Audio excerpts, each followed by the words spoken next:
Hello dear friends, welcome to my channel Grammar Tales. Learn English Grammar with Krish. So today we will be doing the second classification of the auxiliary verbs. If you remember, the first classification was the primary auxiliary verbs, isn't it? The primary auxiliary verbs were what? Which were the verbs? Those were the to be,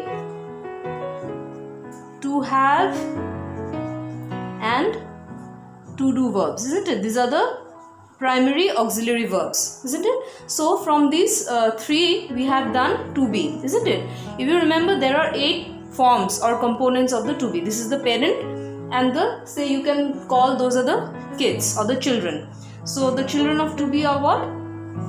Is, am, are, was, were, being, been, then will be, isn't it? 1, 2, 3, 4, 5, 6, 7, 8. So there are 8 components, parts, or you can say if this is the parent verb, these are the kids or the children, isn't it? And these are also known as irregular verbs. Why? Because if you see, they look different.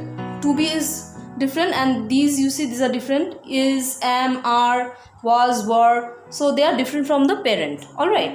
Now under to have we have what? Under to have we have has, had, then having, and will have,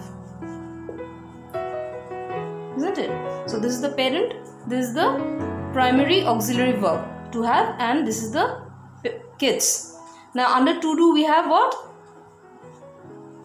Did, this is the to do, did, does, and will do. Fine. So these are the three primary auxiliary verbs, to be, to have, and to do. Today we have already finished with to be, isn't it? Now we will do what? Today we will do the second classification, that is the modals or the modal auxiliary verb. To have and to do, we'll do it in the next class. So now let's understand first what are the modals or the modal auxiliary verb. Now in very simple language, modal auxiliary verbs are what? They are used to express what? They are used to express necessity, possibility, intention, ability, etc. Alright. They are used to, these modals are used. They are used to express. Alright. They are used to express what? Necessity,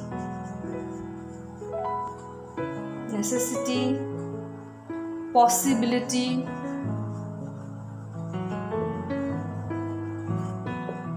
alright, intention,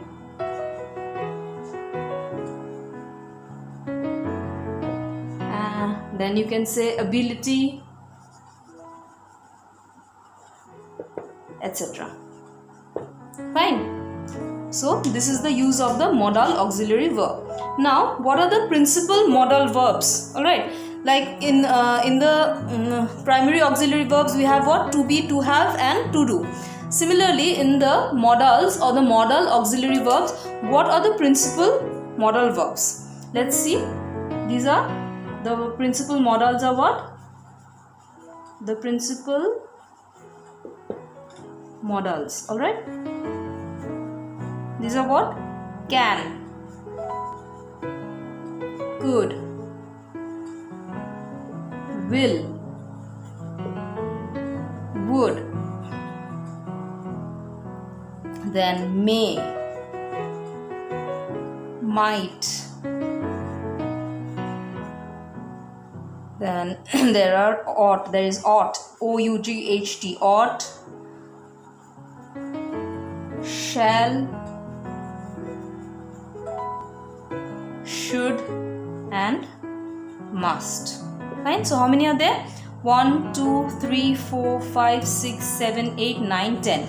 So under the principal modals or the principal modals are what? There are 10 principal modals. Those are can, could, will, would, may, might, ought, shall, should, and must. Fine. Now, these modal principal verbs are not similar to the main verbs. Alright, they are different. Alright, so how are they different from the ordinary or the main verbs? The main verbs that we use, say the action verbs or the verbs which express the state of being, they are different from that. How are they different? Let's see. Okay, so these modals like can, could, all this, no, they do not have any kind of inflections. Alright, number one, they do not have any inflections. Alright, now you might think, what are inflections? See, in the ordinary verbs, we can add what? We can add ing, we can add ed, isn't it? Or we can add s or es for that matter. But in these modals like can, could, all these things, can, could, will, all these things, these are modals. Can we add ing, ed, s or es? We cannot. Hence they do not have any inflections. This ing, ed, like the form is changed. When the form is changed, it is called inflections. Alright, so in modals we cannot add any inflections. Fine. Now let's see what else. A modal verb is always followed by the infinitive form. Alright. Now number 2. A modal verb is always followed by the infinitive form of the verb.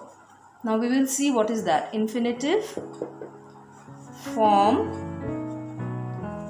of the verb. Fine. Now what is the infinitive form of the verb? Alright. Let's see. Now infinitive verbs are what? Any verb that is preceded by the word to. Alright. What are infinitives? These are any verbs that are preceded. Any verbs preceded by the word to. Let's take an example. Say any ordinary verb that will have to, that is say to.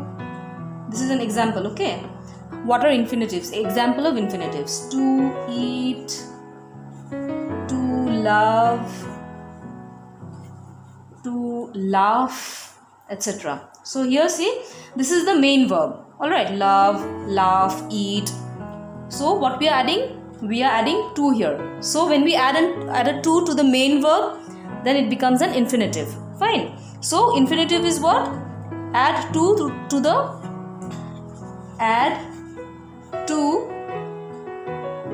the base form of the verb. Base form of the verb. Fine.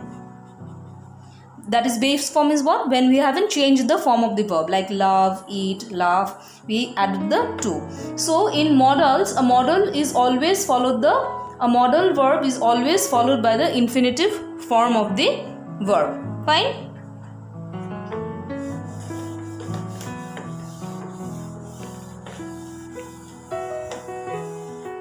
But always remember one thing. In modals, this is the third rule. We cannot add what? Remember the second rule I had told, there will be no inflections. We cannot add ing or ed.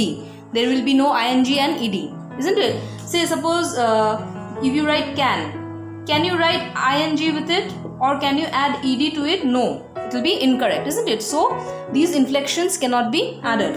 So we also cannot add what? We cannot add an s or es. Fine. Say third person, because why?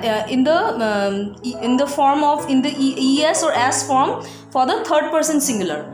In modals we cannot add an s or es in the third person singular. In the third person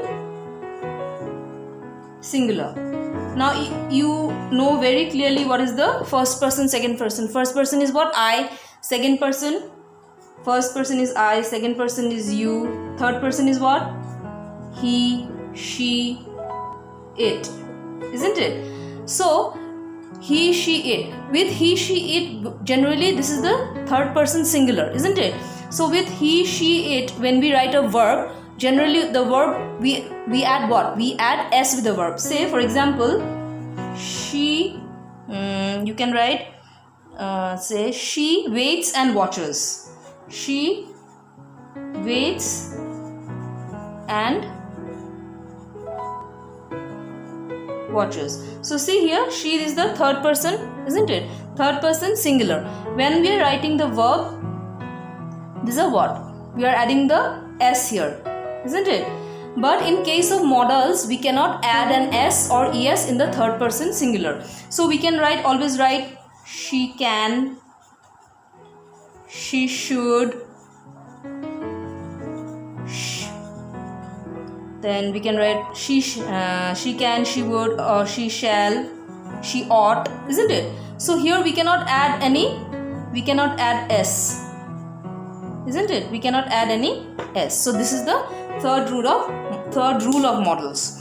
So for today this will be all. We have done what? This is the this is the modals, or the second classification of the auxiliary verb. The first classification is the primary auxiliary verb. In the primary auxiliary verb, we have three types, that is to be, to have, and to do.